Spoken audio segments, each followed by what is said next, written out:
గత 10 సంవత్సరాలుగా ప్రొక్యూర్మెంట్, దాని పేమెంట్, దాని అవినీతి మీద విచారణ చేయమని సందర్భంగా డిమాండ్ చేస్తున్నాం. అదే సందర్భంలో మేము 30 నెలలుగా మా శాఖలలో ప్రొక్యూర్మెంట్ ఏమైనా జరిగితే దానికి సంబంధించిన విచారణకు పర్వాలే, మాకే అభ్యంతరంలే.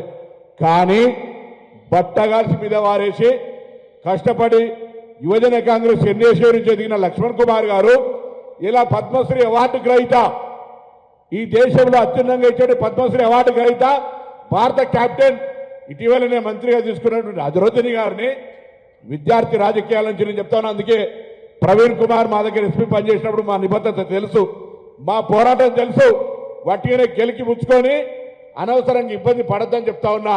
కేటీఆర్ గారు కూడా మా శాసనసభ్యుడు, మీకు కూడా తెలుసు సోదరా, అనవసరంగా ఎవడు ఏదో సమాచారం ఇస్తే గతంలో 10 ఏళ్ళు చేసిన కాంట్రాక్టర్ ఆ నోటికాడి కూడు వేయిందని, అక్రమ సంపాదన వేయిందని తప్పుడు సమాచారం చేయవలసింది మాట్లాడకండి. మీరు విచారణ తెలుసుకోండి, లేదా బహిరంగంగా తాడు బొంగురం లేని మీ ప్రవీణ్ కుమార్ చెప్పండి. మేము ఏమైనా చేసినామో ఆ పేపర్లు బయట పెట్టమనండి. నా దగ్గర పేపర్లు మొత్తం రికార్డు తీసుకొచ్చినాం, కానీ ప్రెస్ ముందట్లో లేదా తాడు బొంగురం లేని వాళ్ళ ముంగడం చెప్పం. అయితే శాసనసభకు ప్రాతినిధ్యం వహిస్తున్న ఎమ్మెల్యేలుగా, మాజీ మంత్రులుగా ఒక చట్టసభల పట్ల గౌరవం ఉంటుంది, వాళ్ళ ముందర చర్చ చేయడానికి సిద్ధం. లేదా చట్టసభలో చర్చ చేస్తా ఉన్నాం, ఆ దానికి సిద్ధమైతే మేము సిద్ధం. మేము ఎక్కడా ఓడ పెడతా ఉన్నాడు ఏదో మేము తప్పించుకొని, అరే ఇది జంక్షన్, తెలంగాణ స్ఫూర్తికి జంక్షన్ ఇది. మేము రెడీగా ఉన్నాం. మేము మా పార్టీ కార్యాలయంలో కూర్చొని రమ్మంటారు, లేదా కాంగ్రెస్ రిజిస్ట్రేటెడ్ పార్టీ కార్యాలయంలో కూర్చోలే. This is a public place. మేము ప్రెస్ క్లబ్ కూడా రావడానికి సిద్ధంగా ఉన్నాం, కానీ ఎవరితోటి పడితే ఆయనతో చర్చకు సిద్ధం లేమో. ఎవరికి పడితే ఆయనకు జవాబు చెప్పడానికి రాజ్యాంగం మీద ప్రమాణం చేయలే. నాకు తెలిసిన, నాకున్న సమాచారాన్ని ఎవరితో పడితే ఆయనతో షేర్ చేసుకోవద్దని ప్రమాణం చేసిన శాసనసభ్యులతోటి, మాజీ మంత్రులుగా ఉన్నటువంటి ప్రస్తుత శాసనసభ్యులతోటి శాసనసభలో కానీ ఎక్కడైనా చర్చ చేయడానికి సిద్ధం. ఇది న్యాయమా కాదా మీరే ఆలోచన చేయండి. అదేవిధంగా నేను మరొక్కసారి కోరుతా ఉన్నా, పాత్రికేయులందరినీ ఆయన దగ్గర ఆధారాలు ఉంటే చూపెట్టమనండి, లేదా ఈ యొక్క ఆరోపణలు మొత్తం కొనుగోలుకు సంబంధించినటువంటి మొత్తం సంఖ్య నెంబర్ 2,000 కోట్ల, 5,000 కోట్ల, 10,000 కోట్ల మేము తప్పు చెప్తే ఆయన కరెక్షన్ చేసి చూపెట్టమనండి. టెండర్ ప్రక్రియలో మఫతులాలు వచ్చిందా, ఇంకో దఫతులాలు వచ్చిందా, నాకేం సంబంధం, నేను గద్ద దాకా చూస్తామా? టెండర్లకు సంబంధించి అధికారులకు సంబంధించి పారదర్శకంగా ఉందా లేదా అనేది నాకు ముఖ్యం. టెండర్ల ప్రక్రియ పారదర్శకంగా బరాబరుగా ఉన్నది.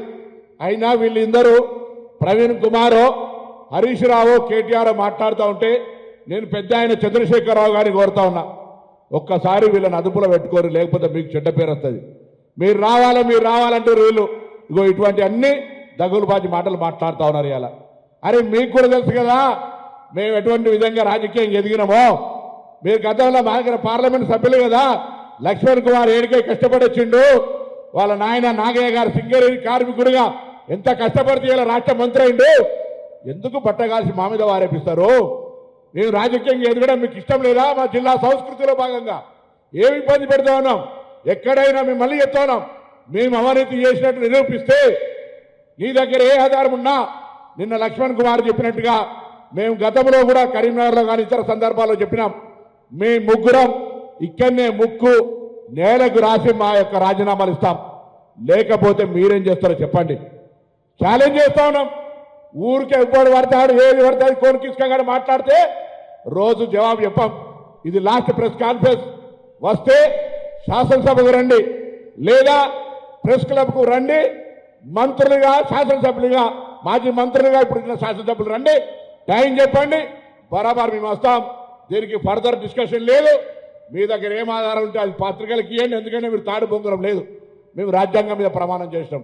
అంతకంటే ఎక్కువ చర్చ, ఎక్కువ వీళ్ళ గురించి పూర్తిగా దగల్బాజీ లెక్కలు ఉన్నటువంటి వాళ్ళ కోసం ఇంతకంటే ఎక్కువ మాట్లాడితే మంచిది కాదు. కాబట్టి మరొకసారి తెలియజేస్తా ఉన్నాం, మేము ప్రజాపాలన ప్రభుత్వంలో పేదలకు న్యాయం జరగాలని కాస్మెటిక్ ఛార్జ్ పెంచినాం, మెస్ ఛార్జీలు వాళ్ళకు ఉండేటువంటి డైట్ ఛార్జీలు పెంచినాం. పారదర్శకంగా మా యొక్క ఆలోచన మేరకు ఉప ముఖ్యమంత్రి గారు గ్రీన్ ఛానల్ ద్వారా పేమెంట్ చేస్తారు మీరు పెట్టిన బకాయిలతో సహా. మహాత్మా జ్యోతిబా పూలే 327 హాస్టళ్లుంటే 301 ప్రైవేటు బంగ్లాలు ఉన్నాయి. మీరు ఇచ్చినటువంటి పటాతో పంకు ఎవరు టీఆర్ఎస్ నాయకులు బంగ్లా ఉంటాడో స్కూల్ శాంక్షన్ చేసి అరకొర వసతులతోటి పోల్ట్రీ ఫారాలను పెట్టినారు. ఇవాళ మేము ఇంటిగ్రేటెడ్ పక్కా బంగ్లాలు కడతా ఉన్నాం. వాళ్ళ సంక్షేమం మేము ఆడికే వచ్చినాం. మేము ఎస్సీ ఎస్టీ బీసీలుగా ఎదిగినాం. వాళ్ళ సంక్షేమం మా బాధ్యత. వాళ్ళు ఇచ్చే దాంట్లో నోటికాడ రక్తం కూడి తినేంత నీచ స్థాయికి దిగజారలే.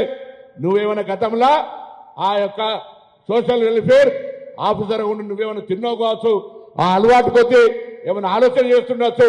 మళ్ళొక్కసారి చెప్తున్నా, ఒళ్ళు నాలుక అన్ని దగ్గర పెట్టుకొని మాట్లాడేది ఇక్కడ తెలంగాణ ఉద్యమకారులుగా బలహీన వర్గాల బిడ్డలుగా భూమి మీదకే మొదటి తరం రాజకీయ నాయకులు ఎదిగిన వాళ్ళం. ఏది పడితే ఎవడు పడితే అది మాట్లాడితే జాగ్రత్త అనే మాట కూడా సందర్భంగా మనం చేస్తూ మేము మళ్ళీ చెప్తా ఉన్నాం. మేము పెరిగి పందలం కాదు, చర్చ నుంచి పారిపోతలేం. చర్చ ఎవరితో జరగాలో వాళ్ళతో జరగడానికి మేము సిద్ధం. అంతేగాని మీరు ఎవరు పడతాడు చర్చకి వస్తే మేము రాజ్యాంగం మీద ప్రమాణం చేసిన ఏడబడతాడని డిస్క్లోజ్ చేయం. రెడీ ఉన్నాం.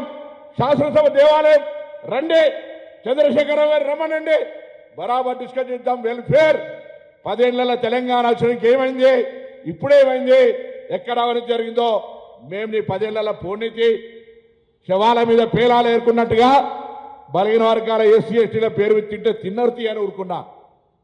ఇవాళ మళ్ళీ మేము అంత పెద్ద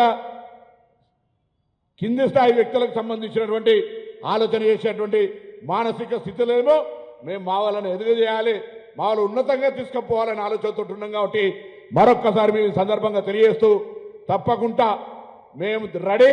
మేము ఎక్కడ వెనుకపోయేటువంటి నాయకులం కాదు. మా అధికార పార్టీలు ఉంటేనే మేము మా అధికార పార్టీలు కూడా కొట్లాడిన తప్పు జరుగుతాయి. కాబట్టి ఎవరి లెక్క ఊరికేనే ఏ అవసరానికి ఆ గొడుగు పట్టుకొని ఏ అవసరానికి ఉసర వెళ్ళి లెక్క మాటలు మారితే నడవదు అనే మాట మనం చేస్తూ మరొక్కసారి రాజ్యాంగం మీద ప్రమాణం చేసే వ్యక్తులుగా తెలంగాణ అమరవీరుల దగ్గర నుంచి చెప్తా ఉన్నాం. మేము చర్చకు రెడీ. చర్చకు తగ్గ స్థాయి నాయకులు రండి. ప్రజాస్వామ్యంలో చట్టసభలకు ఎన్నికైన వాళ్ళు రండి. మాజీ మంత్రులుగా ఉన్నటువంటి వాళ్ళు రండి. మేము చర్చకు సిద్ధం. లేదా ప్రజాస్వామ్యానికి దేవాలయమైన శాసనసభకు రమ్మని కోరుతూ అందరూ నమస్కారం చెప్తూ ఊరికే దయచేసి విలేకరులు కూడా వాడు ఏదో మాట్లాడంగానే పెద్ద బ్లండర్ బ్లాస్ట్ అయినట్టు, అరే ఆధారాలు ఇవ్వమనండి, నేను చెప్తున్నా, నేను ఆధారాలు ఇస్తా, రమ్మనండి. బాధ్యత కలిగిన వాళ్ళను, బాధ్యత గల అధికారంలో ఉన్నా బరాబర్ ఇస్తా.